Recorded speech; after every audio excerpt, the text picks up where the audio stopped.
जय हिंद दोस्तों, वंदे मातरम। देखिए, एस जयशंकर साहब वैसे भी अलग अलग मौक़ों पर अपना मुंह तोड़ जवाब देने के लिए बहुत ज़्यादा फेमस हैं ही सही। और जब बात पाकिस्तान की आ जाती है तो फिर बात अलग ही लेवल की हो जाती है, और इस बार भी कुछ ऐसे ही हुआ है।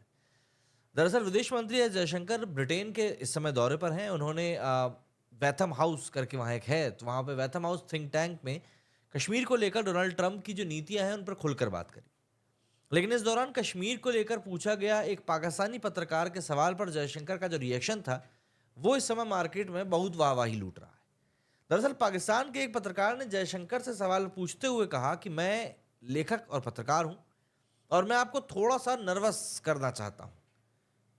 दरअसल भारत ने कश्मीर पर अवैध रूप से कब्जा कर रखा है, जिस वजह से वहां के लोग प्रोटेस्ट कर रहे हैं। अमेरिकी राष्ट्रपति डोनाल्ड ट्रंप दुनिया में शांति लाने की बात तो करते हैं, तो ऐसे में क्या नरेंद्र मोदी अमेरिका की राष्ट्रपति ट्रंप के साथ अपनी दोस्ती का इस्तेमाल कर कश्मीर मुद्दे को सुलझा सकता है? इस पर जयशंकर ने सीधे तौर पर कहा कि हमने कश्मीर समस्या काफी हद तक सुलझा ली है, और इस डायरेक्शन में जम्मू कश्मीर से आर्टिकल 370 हटाना ये सबसे पहला कदम था। इसके बाद कश्मीर में विकास और आर्थिक गतिविधियां बढ़ाने के साथ साथ सामाजिक न्याय को बहाल करना हमारा दूसरा कदम था। अच्छी वोटिंग परसेंटेज के साथ में वोटिंग कराना हमारा तीसरा कदम था, और पाकिस्तान के द्वारा कश्मीर के चुराए गए हिस्से की वापसी चौथा कदम होगा।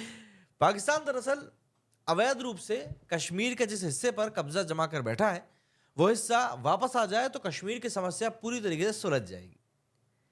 लंदन के वैथम हाउस थिंक टैंक में आयोजित कार्यक्रम में जयशंकर ने कहा कि पाकिस्तान ने भारत से जो हिस्सा चुराया है, अब उसकी वापसी का इंतजार है।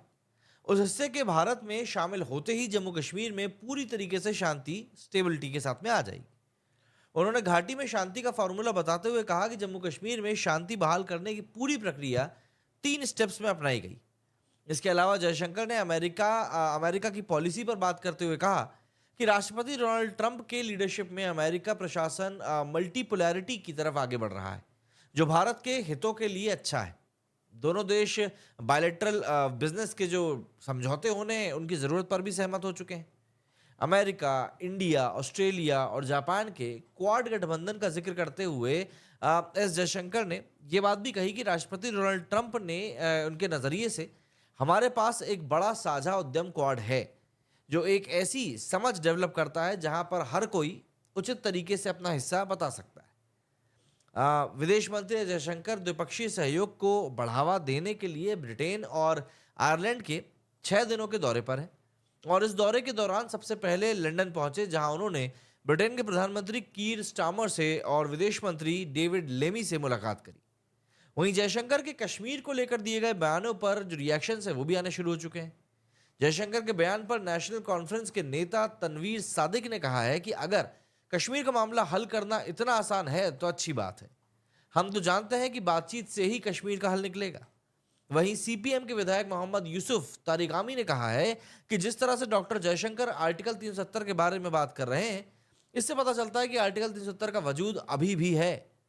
जयशंकर कह रहे हैं कि हम पाकिस्तान के कब्जे वाले कश्मीर को हासिल कर लेंगे, लेकिन मोदी सरकार ने जम्मू एंड कश्मीर को बांट दिया है और लद्दाख को अलग कर दिया है। अब देखिए, सबका अपना अपना तरीके का रोना होता है, लेकिन यह बात तो सही है कि कश्मीर में जो चीज़ें चल रही हैं उस चक्कर में ना सिर्फ वहाँ के लोग खुश हैं, बल्कि वहाँ टूरिज्म भी बढ़ रहा है। और अगर आपको ऐसा लगता है ऐसा नहीं है, तो रील्स जो इस समय सोशल मीडिया पर कश्मीर की भर भर के वायरल हो रही हैं, वो मुझे लगता है कि आपको जवाब देने का काम बिल्कुल कर देंगी। तो आप लोग मुझे बताइए, क्या लगता है आपको कि क्या भारत चौथा स्टेप, मतलब पाकिस्तान ऑक्यूपाइड कश्मीर को वापस लेने के लिए जल्दी उठाएगा? कमेंट सेक्शन आपके उन्हीं ओपिनियंस के लिए खुला हुआ है, ज़रूर बताइएगा। मेरे इस वीडियो फिलहाल इतना ही। जय हिंद।